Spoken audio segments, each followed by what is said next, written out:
eto na nga, Kim Chiu may pinakawalan sa past kaya pinursige close at bazaar. Kagabi, nilabas ni Kim ang bago niyang YouTube video na behind the scenes siya sa kanyang pa-close at bazaar. Isa sa kanyang rason sa pagkakaroon ng ganitong event ay para let go na ang kung ano man ang nasa kanyang nakaraan. Panoorin natin ang maiksi niyang say dito. Roll VTR! So, just a little bit of share. Nagpa-closet bazaar ako kasi I really wanted to share yung mga iba kong gamit sa mga taong tinitreasure din yung mga gamit na yun, just like me. Pero may mga bagay kasi na gusto ko na rin i-let go. Di ba sabi nila, para mag-grow ka, kailangan mong i-let go yung ibang bagay na hino-hold on to in order for you to free up ng space na mga bago namang experience and then bago memories and new.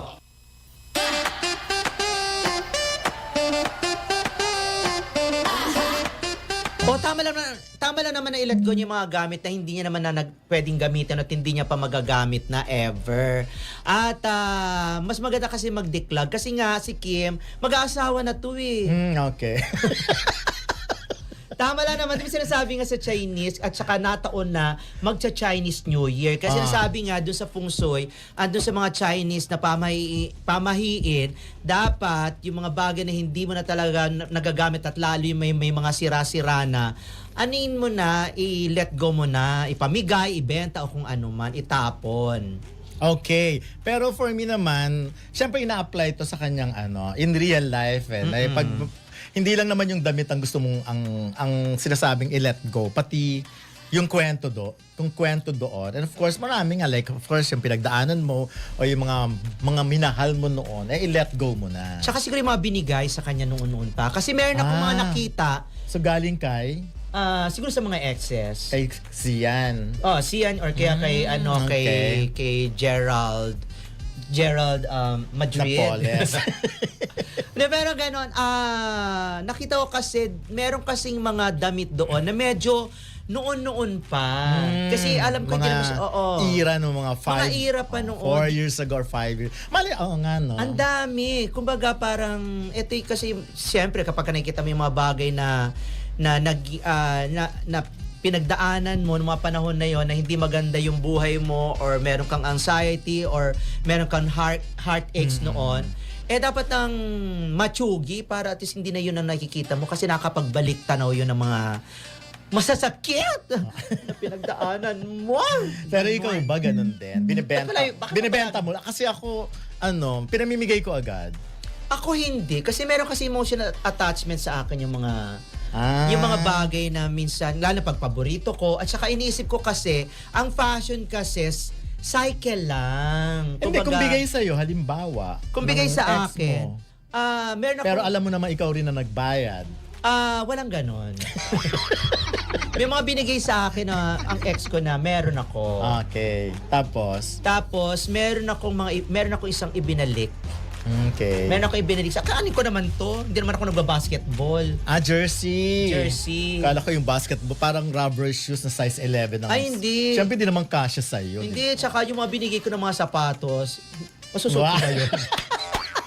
Ayan, umaamin, namimigay ng sapatos. Di, pag nag-abroad kasi, parang nagpaparinig ka sa next guest natin. Nag-abroad kasi ako. Diba? Tapos, bibili ako ng mga sapatos, mga Murayta. Yung mga sapatos size, mga malalaki. Mga malalaki, kasi hindi mo siya makikita dito. Sapatos lang naman. Kung yung mga kaligayahan. Yung mga kaligayahan. Uy, ang wholesome ng show. Sa gabi mo raw yung gawin. Pero anyways, alam ko nag-react ka na doon sa sinabi ni Sian na okay lang na i-direct niya si Kim. Or kahit makasama siguro. Ha? Nakapag-react ka na doon, di ba? Oo, nakapag-react na ako. Okay. Ako wag na, yun na lang sa akin. Wag na mga ganyang ganap sa buhay nila. Hayaan mo nang maghiwalay. Alin? Ng career. Oo. Ako naman, kung darating yung pagkakataon na yon, darating. Pero mukhang malabo kasi parang si Kim hindi niya na gustong bumalik sa mga tao na bigay sa kanya ng sakit. Sakit sa puso. Ba't parang masyado ko emotional today? Oo nga. Ayan na. At saka mas gusto ko ang mag-direct kay Kim ay si Paolo. Pwede rin naman. Si Paolo Abilino. Kasi naniniwala ko na kapag tinahak ni Paolo, ang production, kasi meron siyang production company, di ba? Correct. Pag meron siya tapos nag-decide siya mag-direct, gusto ko na i-direct niya si Kim. Kasi si Kim susunod yan. So- Hindi pa pwedeng hindi sumunod kay Paolo. Otherwise, Ay, wala siyang romance. Charot. nakakaloka yung otherwise. Otherwise. Well, ayun lang, mas yun ang feeling ko. Tama na, okay na yun, naka-move on na eh. Huwag nang ibalik pa. Pero syempre sa press con, minsan hindi mo may iwasan na may mga ganong question eh. So, siguro sa sumasagot lang. Pero kung kay Sian, sana hindi na siya sumagot eh. Parang sinabi niya, ano na lang tayo. Alam mo naman si Sian, Hayaan na lang patola. natin. Oh. Kung totoo na ibinenta na ni Kim Chiu ang ilan sa mga lumang damit niya dahil hindi na nasusuot, actually praktikal at positibong hakbang iyon. Maraming celebrities ang gumagawa nito, hindi lang para mag-declutter, kundi para mas maging sustainable at minsan para na rin sa charity o fundraising. Narito ang ilang pwedeng tingnan na anggulo.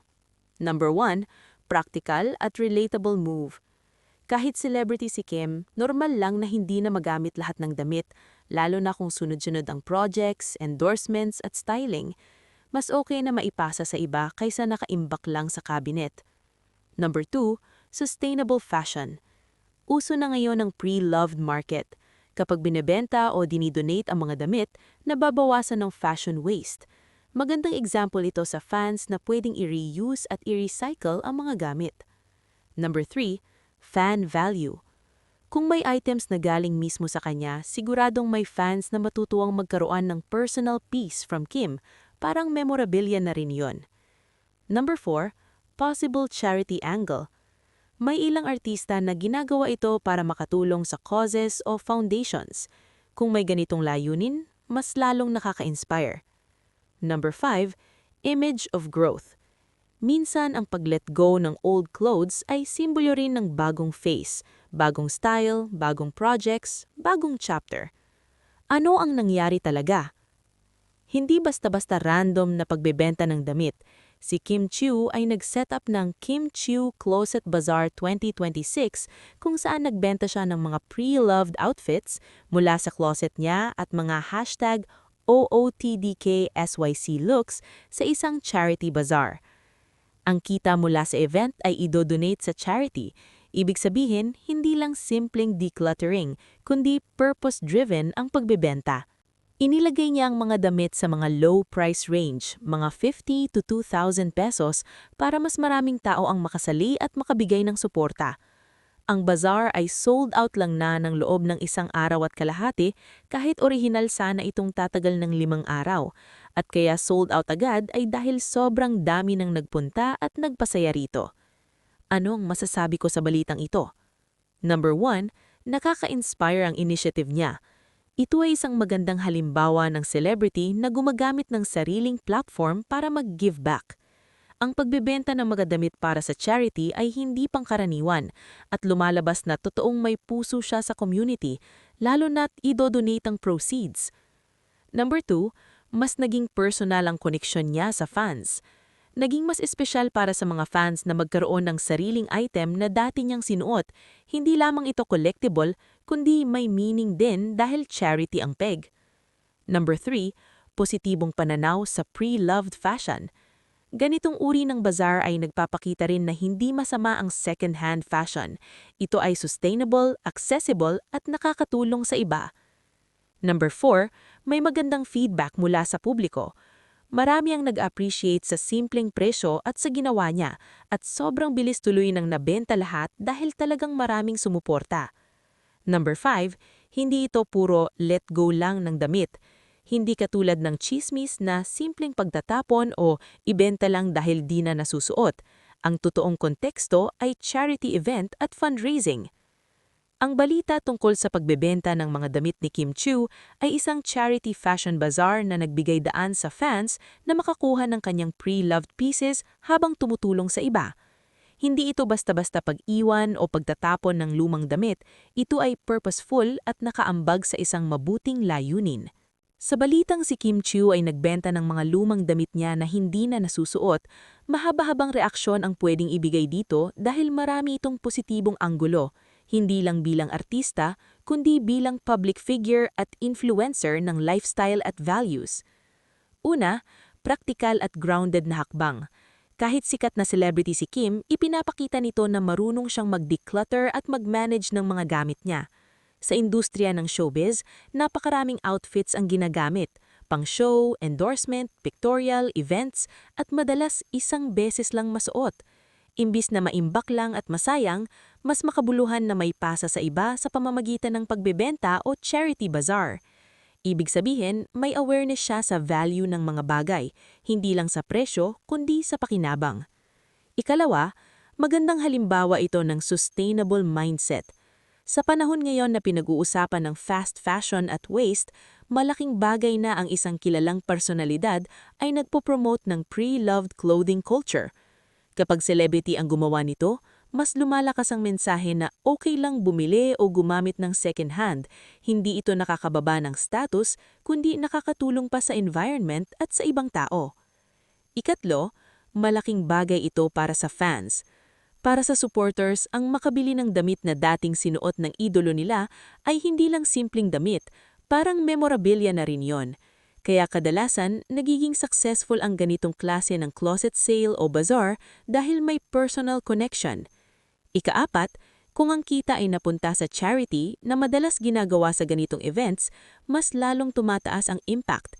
Hindi ito lang decluttering, kundi purpose-driven ang pagbebenta. Ikalima, nagpapakita ito ng bagong chapter o evolution ng personal style at career. Minsan ng pag-let go ng mga lumang gamit ay simbolo rin ng moving forward, bagong projects, bagong image, bagong chapter sa buhay. At sa panghuli, sa halip na tingnan ito bilang ibinenta dahil luma na, mas magandang tingnan ito bilang responsible, generous at modern na approach sa celebrity lifestyle. Mas relatable pa nga dahil karamihan sa tao, ginagawa rin ito sa sariling paraan, garage sale, online selling o donation.